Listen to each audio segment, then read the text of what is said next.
Pleno Cubano de Cultura José Martí, con quienes organizamos de conjunto cada año este importante acto. Excelentísima embajadora de la República de Nicaragua, señora María Luisa Robleto, estimada compañera Teresa Marele, secretaria general de la Federación de Mujeres Cubanas, estimadas compañeros y compañeras del Movimiento de Solidaridad con Cuba, colegas del cuerpo diplomático, autoridades y representantes de organizaciones políticas y sociales que nos acompañan, invitadas e invitados, amigos todos. Me ha correspondido pronunciar unas palabras a nombre de la Embajada de Cuba en Chile en este acto de homenaje por el 163 aniversario del natalicio del más grande de todos los cubanos, José Martí. Me he propuesto hacerlo desde la mirada del Martí humano, poeta, escritor, periodista, sensible amante de la literatura y desde su prolífica obra intelectual y creadora, sin dejar de mencionar aquellas que, de todas las facetas de su vida, tal vez sean las más conocidas. Me refiero a su profundo sentimiento latinoamericanista y antiimperialista y su dedicación sin límites y sin pausas a la liberación de Cuba y de la que él llamó Nuestra América del yugo colonial español, y su previsión y alerta contra los ya visibles intereses expansionistas del naciente Imperio del Norte. Hombre de luz, de sublime inquietud y constante rebeldía, fija su pensamiento y acción desde muy joven en la redención de nuestra patria y en la lucha infatigable por la dignidad y el decoro de sus hermanos, sin distinción de razas, nacionalidades o clase. Hoy se cumplen 163 años del natalicio de quien fuera en su niñez y adolescencia un incansable observador y evaluador de la vida a su alrededor, lo que le permitió a muy temprana edad tener juicios de valoración propios sobre conceptos tan importantes como el concepto de patria o el concepto de ser humano. Permítanme compartir con ustedes algunos detalles de su vida, tal vez no muy conocidos, que la fueron marcando para siempre y forjando su carácter. Fue su madurez preclara y soñadora la que le hizo ser diferente desde sus primeros años de vida y la que motivó que el poeta y patriota Rafael María de Bendivie, su maestro de primaria, solicitara al director del Instituto de Segunda Enseñanza de La Habana que fuese admitido Martí al examen de ingreso por cuanto deseaba, decía el poeta en su carta, premiar de alguna manera su notable aplicación y buena conducta luego de pedirle el consentimiento al padre. Esa relación filial con su mentor y maestro fecundó su profundo amor por la patria y también por las ciencias, las artes, la cultura general y su apuesta definitiva y definitoria por los pobres de la tierra. El 10 de octubre de 1868 comienza la primera etapa de la Guerra de Independencia contra España y 3 meses después, el 19 de enero de 1869, con apenas 16 años, publica sus primeros trabajos políticos a favor de Cuba en el periódico El Diablo Cojuelo, de su condiscípulo y amigo para toda la vida Fermín Valdés Domínguez. Días más tarde, el 23 de enero, sale publicado el primer y único número de su periódico La Patria Libre, en el que aparece su drama patriótico Abdala, donde entre otras cosas expresa: el amor madre a la patria no es el amor ridículo a la tierra ni a la hierba que pisan nuestras plantas, es el odio invencible a quien nos oprime, es el rencor eterno a quien la ataca. Encarcelado su maestro Bendivie, Martí acompaña diariamente a la esposa del poeta patriota al Castillo del Príncipe hasta que éste es deportado a España.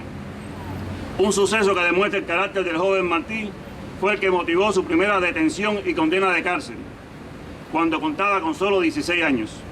En un registro en la casa de su amigo, efectuado por un grupo de voluntarios al servicio de España, fue encontrada una carta firmada por Martí y Fermín, dirigida a un condiscípulo a quien tildaban de apóstata por alistarse como oficial en el ejército español y pelear contra su patria. Son detenidos bajo la acusación de infidencia y durante el Consejo de Guerra, cada uno de ellos sostuvo ser el autor de la carta, insistiendo en Martí en tomarla toda la responsabilidad, por lo que es condenado a 6 años de presidio político y Fermín Valdés Domínguez a 6 meses de arresto. El 21 de octubre de 1869, Martí ingresa oficialmente en la cárcel y 5 meses después comienza la dura etapa del presidio político, picando piedras en las llamadas canteras de San Lázaro, a golpes de pico y con los grilletas de hierro en los tobillos y la cintura, que le provocaron laceraciones que estarían afectándolo gran parte de su vida. En ese lugar se erige hoy la Fragua Martiana, sitio histórico de obligada visita para todo patriota cubano y para los amigos de Cuba. De las canteras de San Lázaro fue trasladado por indulto a la isla de Pino, donde vivió en la finca El Abra, cerca de Nueva Gerona, Más tarde, ya en el 71, sale deportado para España y ese mismo año publica en Madrid su vibrante folleto El presidio político en Cuba. Matricula en la Universidad de Madrid, donde hace circular una hoja impresa redactada por él y firmada por otros cubanos, condenando el fusilamiento de los 8 estudiantes de medicina el 27 de noviembre de 1871. Ese año comienza a escribir su conocido drama teatral, La Adúltera. En 1873, con motivo de la proclamación de la Primera República Española, Martí publica su folleto La República Española ante la Revolución Cubana, donde aboga por la independencia de Cuba. En octubre del 74 se gradúa de licenciado en Filosofía con notas sobresalientes y unos meses después parte para México, país que lo acogió como un hijo y donde desarrolló una intensa actividad política y literaria, como periodista, redactor y dramaturgo de varias obras de teatro, entre ellas la conocida Amor con amor se paga, estrenada en diciembre del 75 en el Teatro Principal de México, y a cuyo título hiciera alusión en numerosas ocasiones el mejor amigo de la Revolución Cubana, el comandante Hugo Rafael Chávez Frías. A propósito de este amor mutuo entre Chávez y el pueblo cubano, nos viene a la memoria la crónica inolvidable de Martí sobre aquel viajero, que era el mismo, que llegó un día a Caracas y sin quitarse el polvo del camino, fue a rendir homenaje a la estatua del libertador Simón Bolívar. De Venezuela escribió Martí: deme Venezuela en qué servirla, que tiene en mí un hijo. Tampoco fue casualidad que apenas varios días después del triunfo de la Revolución Cubana, la primera visita de Fidel haya sido a Venezuela, para agradecer a su pueblo y a la emigración cubana radicada allí el apoyo a la lucha revolucionaria. Desde allí avisoró Fidel, ya en 1959, con su capacidad premonitoria, el papel que le corresponde a Venezuela en el proceso de integración latinoamericana. Enviamos desde aquí el apoyo solidario al pueblo de Venezuela y al gobierno que encabeza el compañero Nicolás Maduro, seguros de que sabrán vencer el ataque económico y la ofensiva de la derecha neoliberal. En enero de 1877 llega Martí a Cuba, donde se ve obligado a salir nuevamente por razones políticas, y parte a Guatemala, donde es nombrado catedrático de literatura francesa, de literatura inglesa, italiana y alemana, lo cual habla de su capacidad políglota, y de historia de la filosofía en la Escuela Normal Central de Guatemala, y colabora además en la revista de la universidad. En este país desarrolló también una intensa actividad periodística y literaria. Tuvo amigos y amores. Entre ellos conoció a la señorita María García Granados y se enamora de ella, a quien dedicó luego su conocido poema La Niña de Guatemala. En julio pronuncia un discurso sobre la oratoria en una velada de la Escuela Normal Central que le valió el mote de Doctor Torrente por su elocuencia desmedida en ese discurso. Se traslada a la Ciudad de México procedente de Guatemala y contrae matrimonio con la señora Carmen Sayas Bazán. De México vuelve a Guatemala y de allí a Cuba vía Honduras. Ya en nuestro país se destaca por su intensa actividad política y cultural, sobresaliendo por algunas de sus piezas oratorias más conocidas, tales como el discurso en la inauguración del Liceo de Regla, el debate en el Liceo de Guanabacoa sobre idealismo y realismo en el arte, y también, entre otros, el elogio al violinista Rafael Díaz Albertini, a quien dedicó un audaz y emotivo discurso cargado de pasión revolucionaria que motivó la siguiente exclamación del general Blanco, representante del gobierno español en Cuba. Decía el general: quiero no recordar lo que he oído y nunca concebí se dijera frente a mí. Voy a pensar que Martí es un loco, pero un loco peligroso.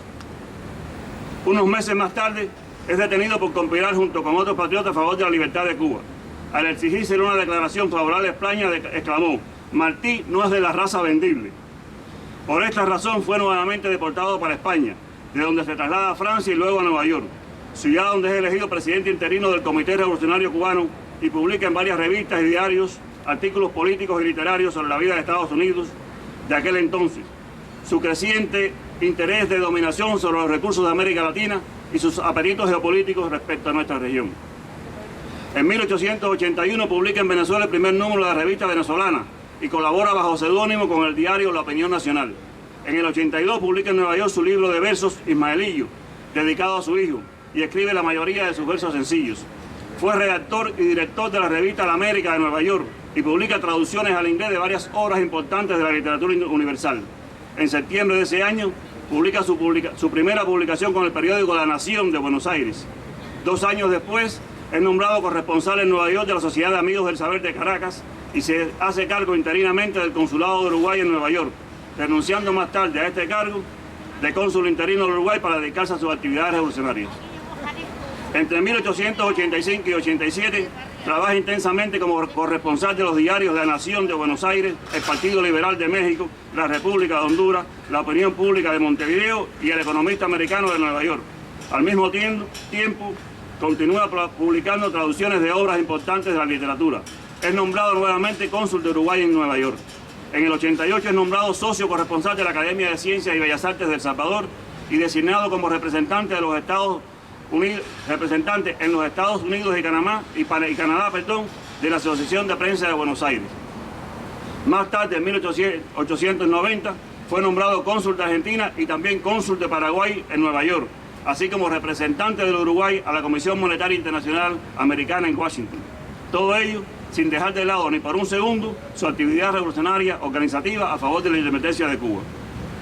En el 91 renuncia a todos estos cargos diplomáticos y a otros nombramientos en el ámbito periodístico y literario, para concentrarse de lleno en las actividades preparatorias de la guerra necesaria, en función de la cual viaja en varias ocasiones a Ciudad México, Veracruz, visita las ciudades de Tampa, Cayo Hueso, Florida, Filadelfia, Ocala, Nueva Orleans, Jacksonville y Central Valley en Estados Unidos, así como diversas partes de Haití, Santiago de los Caballeros y Montecristi en Santo Domingo, y también Jamaica, Costa Rica, Panamá, para finalmente llegar a Cuba el 11 de abril del 95 y ponerse junto con Máximo Gómez y Antonio Macedo al frente de la guerra necesaria.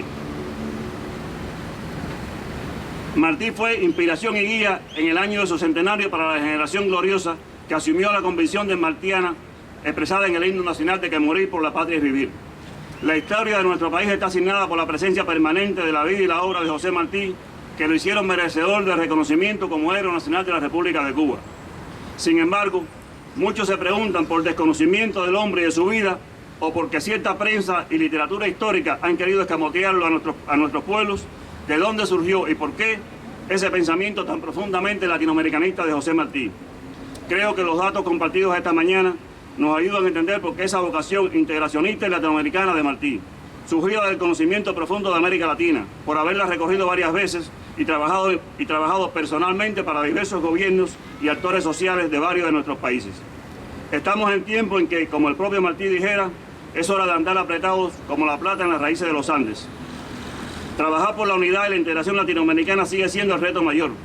Vale hoy más que nunca la letra que escribiera en el 91 para un periódico mexicano, en el cual expresaba: cree el aldeano vanidoso que el mundo entero es su aldea, y con tal que él quede el alcalde, o le mortifique al rival que le quitó la novia, o le crezcan en la alcancía los ahorros, ya da por bueno el orden universal, sin saber de los gigantes que llevan 7 leguas en las botas y le pueden poner la bota encima. Lo que quede de aldea en América ha de despertar. Estos tiempos no son para acostarse con el pañuelo a la cabeza, sino con las armas en la almohada, las armas del juicio, de la inteligencia, que vencen a las otras. Trincheras de idea valen más que trincheras de piedra. Una idea enérgica, flameada a tiempo ante el mundo, para, como la bandera mística del juicio final, a un escuadrón de acorazados. Ya no podemos ser, decía Martí, el pueblo de hojas que vive en el aire con la copa cargada de flor, restallando, zumbando según la acaricie el capricho de la luz o la tundan y tal en las tempestades. Los árboles se han de poner en fila para que no pase el gigante de las 7 leguas. Y concluía Martí: es la hora del recuento y de la marcha unida, y hemos de andar en cuadro apretado como la plata en las raíces de los Andes.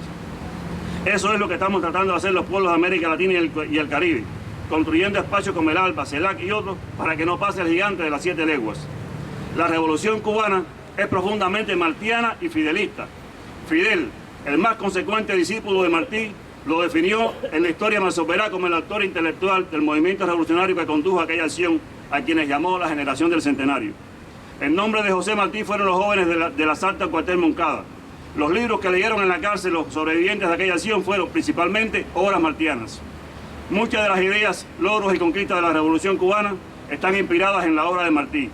En nombre de José Martí construimos escuelas en el campo para aplicar el principio martiano de estudio y trabajo. Y Cuba mantuvo abiertas las puertas de sus escuelas y universidades para que se formaran en ellas decenas de miles de jóvenes latinoamericanos y africanos, fundamentalmente pobres y sin recursos económicos, para regresar luego a sus pueblos y aldeas a compartir con sus pueblos lo aprendido y seguir abonando esa semilla de amor por la humanidad. En nombre de Martí, más de 300.000 cubanos han cumplido misiones internacionalistas en sectores tales como la salud, la educación, la cultura y el deporte. Y 65.000 se mantienen actualmente en diversos países del mundo, testimoniando nuestro compromiso nuestra opción y compromiso con los pueblos de la tierra. Incluso en esta época difícil, cuando algunos quieren proscribir y otros olvidar la palabra solidaridad.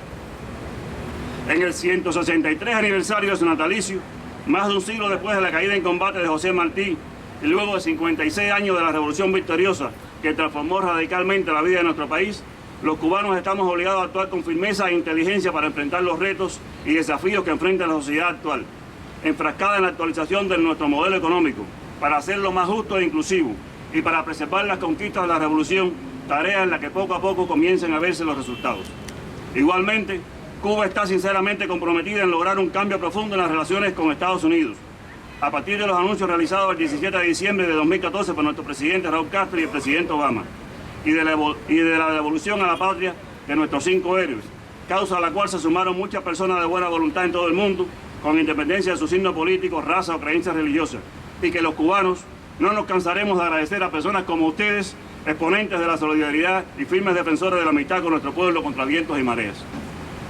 No se trata de volver a las relaciones que existían antes, hasta 1959 con Estados Unidos, sino de construir un nuevo tipo de relaciones bilaterales entre ambos países sobre la base de respeto mutuo y de reconocimiento de nuestras diferencias en asuntos sustantivos, y que tenga en cuenta la eliminación del bloqueo económico, comercial y financiero de Estados Unidos contra Cuba, la devolución del territorio ocupado ilegalmente en contra de la voluntad del pueblo cubano en la base naval de Guantánamo, una de las peores prisiones jamás vistas por la humanidad y donde a los reos se les mantiene en condiciones igualmente infrahumanas a las que sufrió nuestro héroe José Martí.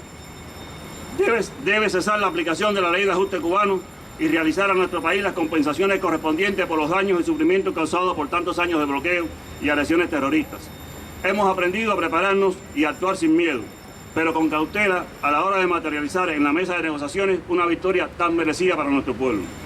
Para aquellos que se preguntan hacia dónde va Cuba, es bueno recordar que en 1895, pocas horas antes de caer en combate, el líder revolucionario cubano José Martí, fundador del Partido Revolucionario Cubano, del que heredó convicciones y tradiciones de lucha nuestro actual Partido Comunista de Cuba, escribió que, luchando contra España, Cuba pretendía evitar con su independencia que los Estados Unidos se expandieran por las Antillas y cayeran con esa fuerza más sobre nuestras tierras de América.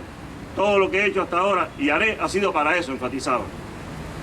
Es el mismo partido que dentro de 3 meses celebrará su 6º Congreso para ratificar el rumbo socialista de la Revolución Cubana y que sigue contando con un comandante en jefe invicto e invencible, al cual estamos dedicando en